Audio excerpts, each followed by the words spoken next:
संकट ते हनुमान छुड़ाए, मन कर्म वचन ध्यान जो लावे। जय श्री राम दोस्तों, जय बागेश्वर धाम की। कैसे हो आप सब लोग? उम्मीद करती हूँ सब अच्छे होंगे और सब पे बजरंगबली ऐसे ही कृपा बनाए रखे। मैं अनुरेखा स्वागत करती हूँ आपका आपके अपने चैनल सरल भक्ति में। जी हाँ, आज हनुमान चालीसा के बारे में बात करेंगे कि हनुमान चालीसा को किस तरीके से पढ़ा जाए कि उसका पाठ का अपन को पूर्ण फल मिले। पर करना आपको मन कर्म वचन और ध्यान लगा के होगा। आप चाहे कम से कम 7 दिन के लिए ही कर ले, पर आप इस तरीके से दिल से करोगे तो आपको जो भी नामुमकिन से नामुमकिन इच्छा है वो भी बजरंगबली अवश्य पूर्ण करते हैं।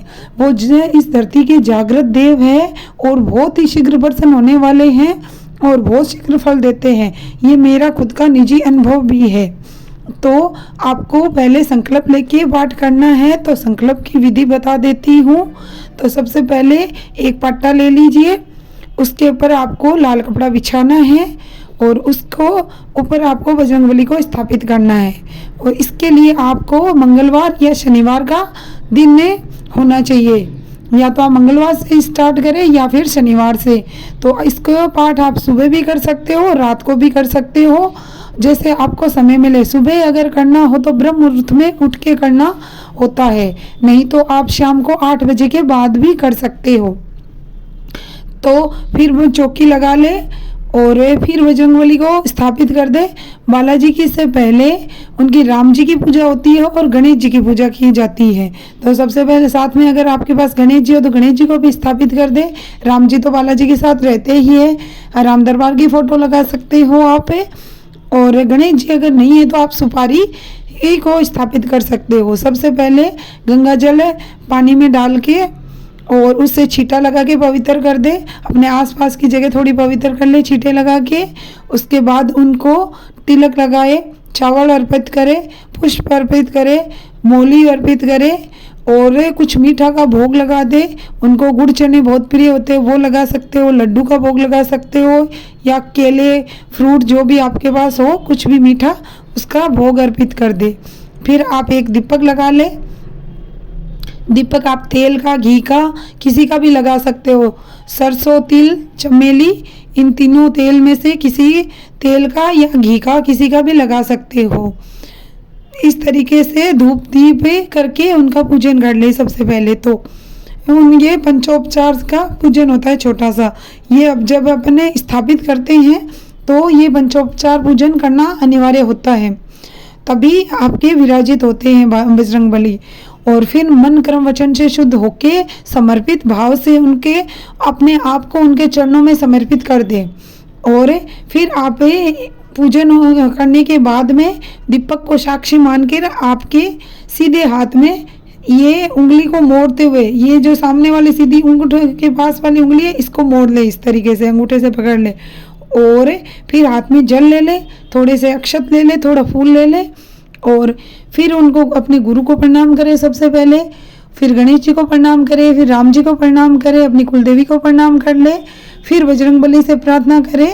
इस तरीके से फिर उनको अपना नाम बताना होता है और अपनी जाति बतानी होती है, अपना गोत्र बताना होता है, आप कहाँ के हो और कितने दिन के लिए पाठ कर रहे हो और कितने पाठ करोगे, ये सब उनको बताना होता है। फिर अपनी समस्या बतानी होती है। जैसे कि मैं बता देती हूँ, पहले सबको प्रणाम कर ले, फिर हनुमान जी का जो भी आपको मंत्र आता हो वो मंत्र बोल ले, नहीं तो ओम हम हनुमते में ऐसे बोल ले, सबकी जयकारा लगा ले और फिर आप संकल्प करें।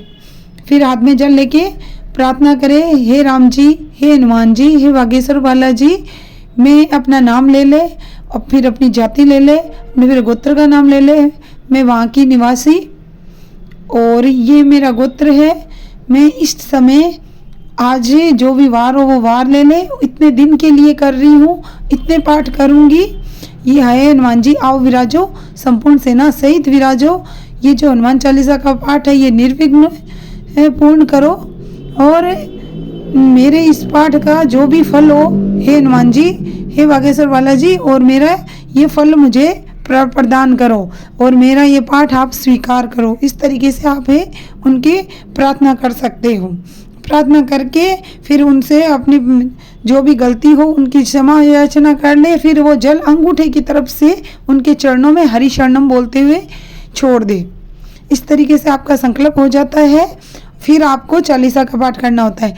चालीसा का पाठ करने से पहले आपको राम जी के नाम का जाप करना होता है, क्योंकि बजरंगबली रामदूत है, वो राम जी के नाम से बहुत ही जल्दी प्रसन्न होते हैं। तो आप 5 मिनट के लिए राम जी का पाठ राम राम का पाठ कर सकते हो, सीताराम हनुमान का कर सकते हो, या फिर राम स्तुति जो आपको आसान लगे वो आप कर सकते हो। वो उसके करने के बाद में आप चालीसा का पाठ करें। फिर चालीसा का पाठ करने के बाद में उनको हाथ जोड़ के और प्रणाम करके उठ जाए। चालीसा करे तब आप जल का लोटा भी एक अलग से और रख ले, जो उसको अभिमंत्रित भी कर सकते हो आप चालीसा से।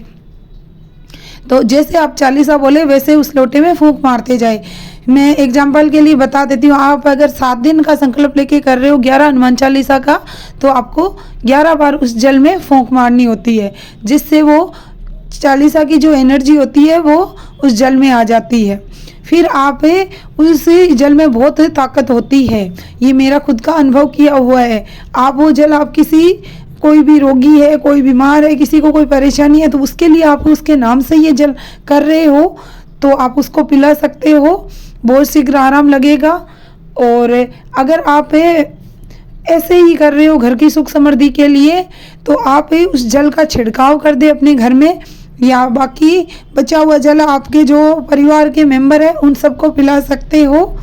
इससे सब में पॉजिटिव वाइब्स बढ़ेगी और बहुत जल्दी आपकी मनोकामना पूर्ण होगी। इस तरीके से आप संकल्प लेके हनुमान चालीसा का पाठ कर सकते हो। उम्मीद करती हूँ आपको ये जानकारी पसंद आई होगी। तो अगर पसंद आई हो तो जय श्री राम जरूर का नारा जरूर लगाए और कमेंट करके मुझे ज़रूर बताएं। जय श्री राम दोस्तों।